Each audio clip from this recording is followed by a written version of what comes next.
into flamenco and its roots, you realize very quickly that it's very difficult to pinpoint where the heck did it come from.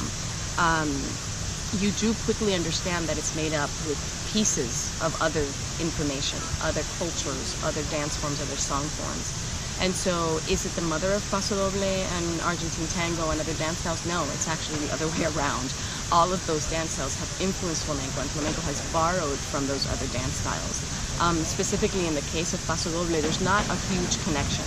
Paso Doble is a dance and social dance and music style that is actually of the central and into northern area of Spain, particularly central, and has a lot of roots in classical Spanish music. And flamenco is actually an art form. People mistaken it for a Spanish art form. It's actually not. It's specifically an art form of Andalusia and the south of Spain. That is where it originates. That is where it develops. It's actually a bit insulting sometimes to people from the north of Spain when you say, oh, do you dance flamenco? It's like, no, that's what they do in the south. That's not what we do. So Spain is a country that is very rich in its folkloric dances, its regional dances.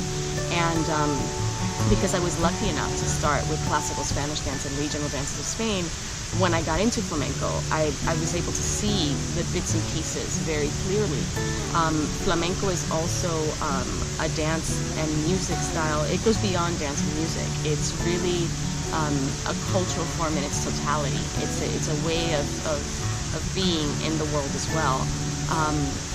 And historically, when you look at it, it's a melting pot. Flamenco is the ultimate collage. It is the ultimate melting pot. It borrows in its roots from Sephardic Jewish song traditions, from Arabic rhythms and the melismas, the intonations of the singers in traditional prayers. It borrows from Andalusian folk music and romances. It borrows from steps from classical Spanish dance. It even has some, in particular, palos, which is what we call the subgenres in flamenco of musical styles. You even have roots of French music. So there's a little bit of everything. And then you have the entire body of what are called cantes de ida y vuelta, literally of going and returning, which are the product of Spain's colonial legacy. So you have, dances like La Guajira, which is, all its roots are in the Cuban punto and son. So you have, and the habanera. You also have the colombiana. You have, to some extent, the rumba has roots, is sometimes considered un cante de ida y vuelta. So there are all these, La Milonga is another one that actually specifically borrows from Argentinian musical traditions. Argentine tango, for example, has nothing to do with flamenco, absolutely nothing. It's a dance that's born in the ports of Buenos Aires, and it has very clear African roots, and is a result of blending in the New World. So it's always really interesting when people bulk together all of these Latin dances, and yes, there are common roots in that they have the Spanish root that they share, but then where in Africa slaves were brought from to different parts of the New World made a huge difference in the dance and music styles that developed in each country. What indigenous populations were still there? Were they wiped out or were they maintained? How do they give to the music and dance styles of particular Latin American and Caribbean countries? So no, flamenco is not the mother of all of these. It's actually the opposite. We say in Spanish que el flamenco es ladrón por naturaleza, and it is. It literally steals from everything it comes into contact with. In the 80s and 90s, there was a lot of contact of flamenco artists in the States, in particular while on tour, with tappers, rhythm tappers. And so that changed completely our technique for footwork. There were a lot of steps that were borrowed from tap, rhythmic tap in particular. So it's almost like anything it comes into contact with that it recognizes as valuable, it goes, oh yeah, I can adapt that. But it's always an adaptation. It's always a flamencarlo, as we say. You bring it into your fold and you turn it into something that speaks to that persona, that flamenco state. So yes. Ofrenda is a work that I set out to do because I really enjoy site-specific work. To me, it's the process of excavating, the process of seeing what does the site give you, architecturally, historically, as far as its function and its use by the community and the people that are there. is the act and react in space and our relationships to space and geography. Because I think in part because I understand flamenco as an art form that is about geography, because it shifts. If you move around Spain, the flamenco looks very different from one place to the other, and I think that's the beauty of it, that ability to mutate. The ceiba is a sacred tree in Mesoamerican as well as many African-based religious traditions, particularly in the Afro-Cuban and particularly in Regla de Ocha.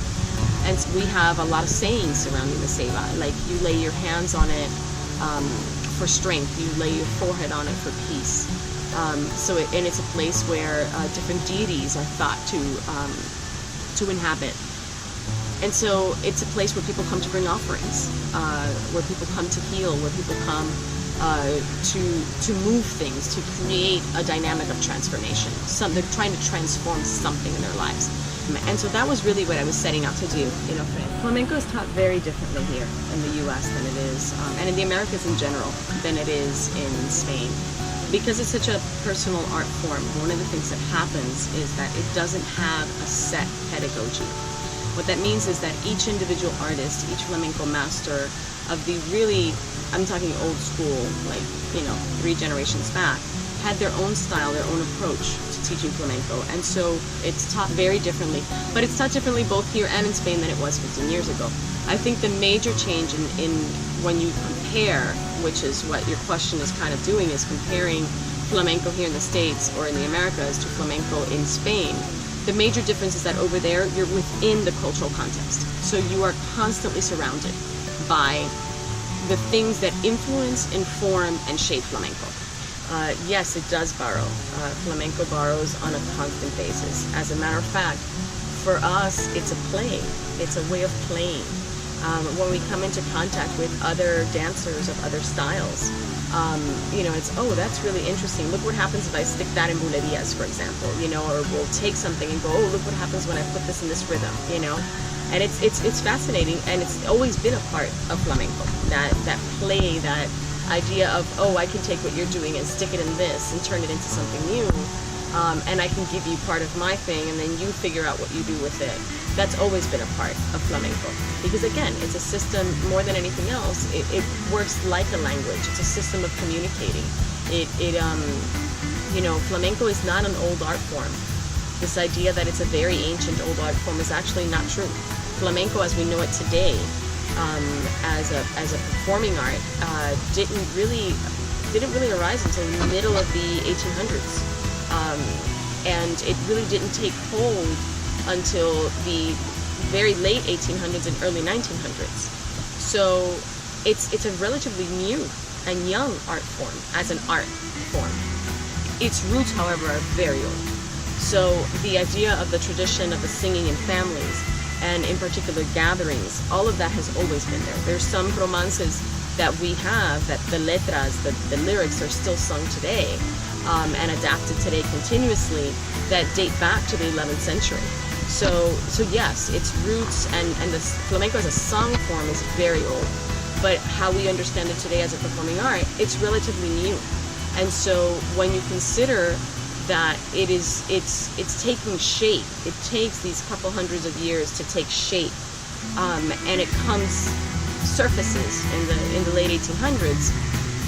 Imagine all of the blending that had already occurred. If you think about Spain and when it was a colonial power, and there was a period in time where it said that that the sun never set on the Spanish Empire, and that was because it had colonies spread in such a way that the sun never set. It was always daylight in at least one Spanish hold. And when you think about that, all of those places gave information to the music, to the dancing, to the way people communicated, because it's about human interaction. It's about human interaction and a necessity to get to understand where you are, whether you're exerting power or not. In the case of the colonies, there's still an exchange happening. There's still a sharing that's happening. And that's what sets it aside. I think its capacity to to adapt and change depending on its conditions, take from where it needs to, let go of what it doesn't, what is no longer useful, it's what makes it unique as an art form.